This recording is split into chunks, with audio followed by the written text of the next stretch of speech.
Tekstil Zirvesi'ne hoş geldiniz, şeref verdiniz.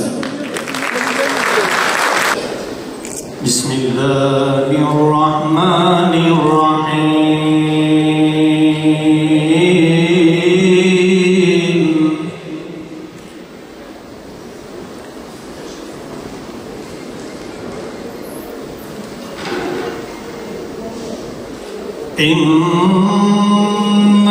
İnnellezîne ferrakû dînehum ve kânû şi'an leste minhum fî şey'in men câe bil haseneti felehu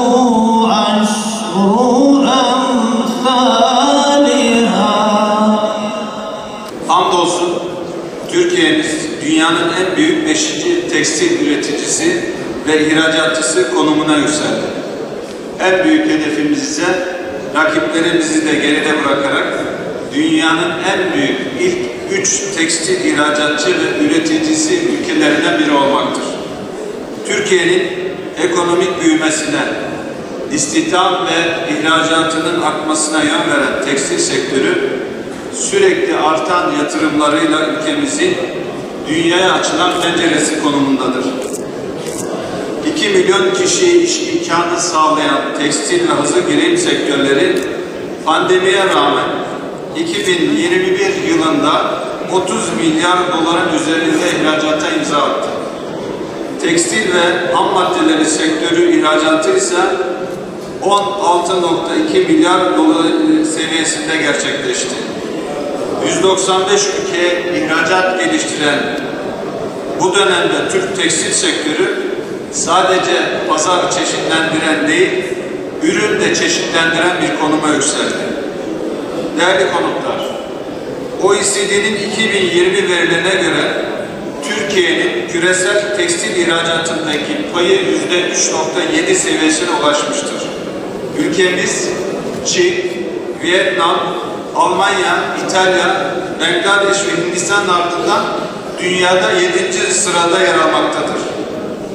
İş gücüne göre daha ucuz olduğu Güney ve Doğu Asya ülkelerinin hemen ardından gelen Türkiye, Almanya ve İtalya gibi Avrupa'nın dev sanayi ülkeleriyle rekabet edebilecek donanıma sahiptir.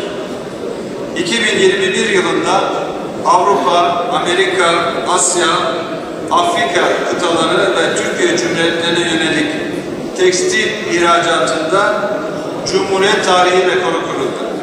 96 ülke ve bölgeye tüm zamanların en yüksek tekstil ihracatı gerçekleştirildi. En büyük hedef pazarlarımızdan biri konumundaki Amerika ise 839 milyon dolar ihracat yapıldı. 2022 Ocak-Ekim aylarında 8.7 milyar dolarlık ihracat yapan tekstil ve ham maddeleri sektörü yıl sonundaki 15 milyar dolarlık hedeflerine adım adım ilerlemektedir. Değerli konuklar, tekstil sektörünün güç kılan en önemli özellikler tasarıma ve yeniliğe açık olmasıdır. Avrupa ve Amerika'daki resesyon riskine rağmen Türkiye, tekstil başta olmak üzere tüm sektörlerde üretimin sürdürülebilir biçimde devam ettiğini görmekteyiz. Tekstil sektöründe üretimin markalaşma ve yüksek birim fiyatlı ihracata odaklanmaya devam etmeliyiz. Yeni nesil mühendislerimiz başarılarımızın devamlılığına en önemli katkıyı sağlayacaktır. Rekabet gücümüzü arttırmak için Ar-Ge'ye yatırım yapmalı ve tüm endüstrilerde dijital kaynaklara ağırlık vermeliyiz. Tekstil sektöründe yeni atılımlar yapmak için tüm şartlara sahibiz.